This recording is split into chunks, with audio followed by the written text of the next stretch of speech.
For part 2 of this month's health check, we're continuing our conversation with Dr. Ravindra from WVU Medicine Camden Clark about the impact that diabetes has on your body and major organs and ways to treat it. Dr. Ravindra, thank you so much for sitting down with us again. Thank you for having me. Of course. So the first thing that I do want to talk about is the impact that diabetes has on the major organs in your body. Can you tell us a little bit about that? Sure. So diabetes is a condition where your body's blood glucose is not utilized in an adequate manner. Blood glucose is a very important fuel source for us, but in order for it to do its job, it needs to go inside of the cells with the help of insulin. So when that does not happen, glucose stays outside of the cells and it latches onto the cell walls, and that creates and attracts inflammation throughout our entire body, and that can create complications. And these complications can vaguely be divided into large blood vessels as well as small blood vessels. And these large blood vessels will be blood vessels of the heart, leading to heart disease, or blood vessels of the brain, leading to a stroke, or blood vessels of your major arteries in your body, leading to circulation issues called peripheral vascular disease, and that can lead to amputations or non-healing foot ulcers or ulcers anywhere in your body. And some complications of small vessels would be blood vessels of your eye, leading to diabetic retinopathy. It is one of the leading causes of preventable blindness in the world. And blood vessels of your kidney, leading to chronic kidney disease, again the leading cause of chronic kidney disease in the world. And it can also lead to blood vessels of nerves in your body, and that results in tingling and numbness that people talk about for diabetes, and that's called peripheral neuropathy.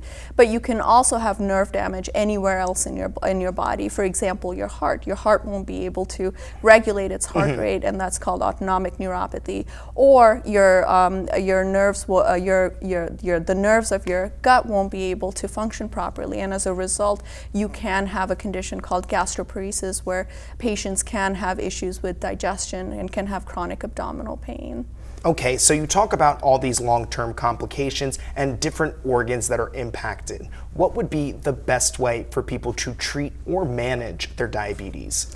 I think management of diabetes really depends on the stage of diabetes that you're at, and how well controlled or how not well controlled the diabetes is. And a good measure for that is something called a glycated hemoglobin A1C, which measures your blood glucose for the past 3 to 4 months. And it's kind of an average of your blood glucose. So we aim for an A1C of less than 7% in patients diagnosed with type 2 diabetes, and sometimes 6.5%.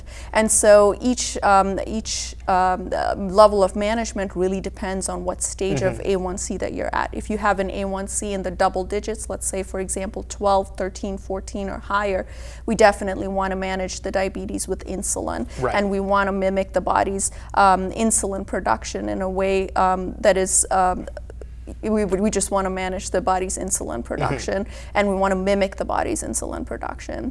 But if the A1C is a little lower, we do have certain medications that we can try. There are newer agents such as GLP-1 agonists like Ozempic that everyone talks about, or Victoza or Trulicity. There's a newer agent called Mounjaro that has been a game changer in the management of diabetes, and these medications help you lose weight, and they're also protective to the heart and kidney.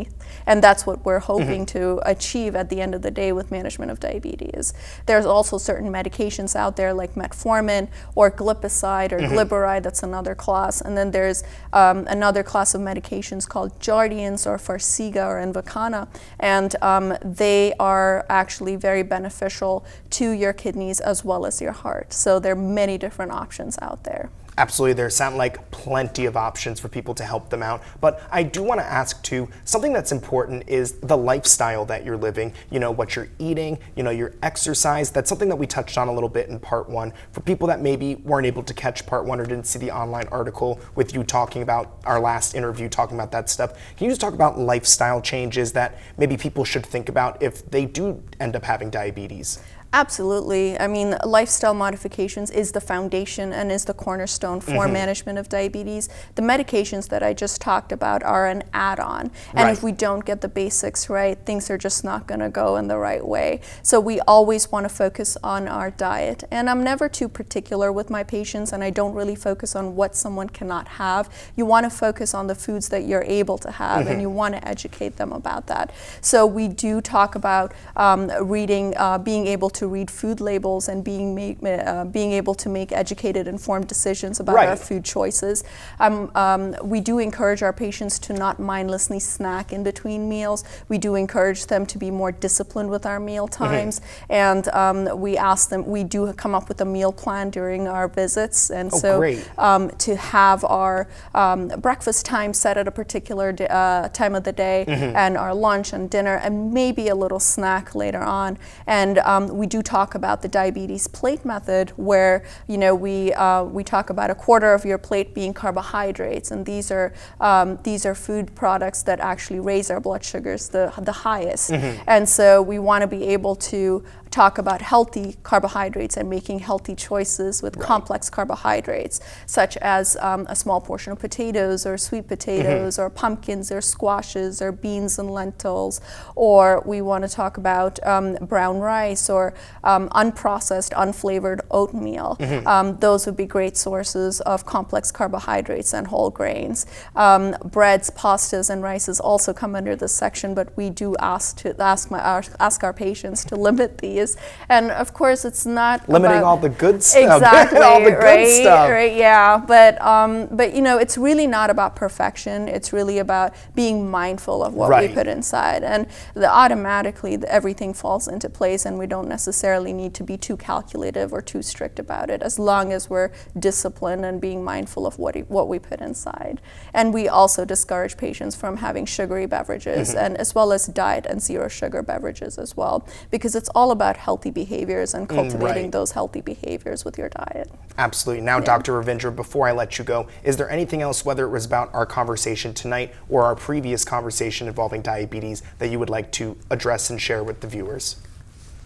I just want to add that, yes, diabetes is a chronic condition, and it is a challenge that we face as a society, but we need to get help as fast as we can, and we need to know what's going on with our health. So I do encourage everybody out in the community to seek primary care and to get screened for diabetes as early as possible. The age of recommendation is age 35, but we do encourage patients to get it sooner if they do have high-risk features such as obesity or being overweight, if you have a history of gestational diabetes, which is diabetes during pregnancy, if you have a history of PCOS, or if you have a history of chronic steroid use or high-risk medications, we definitely encourage you to get screened for it sooner than later.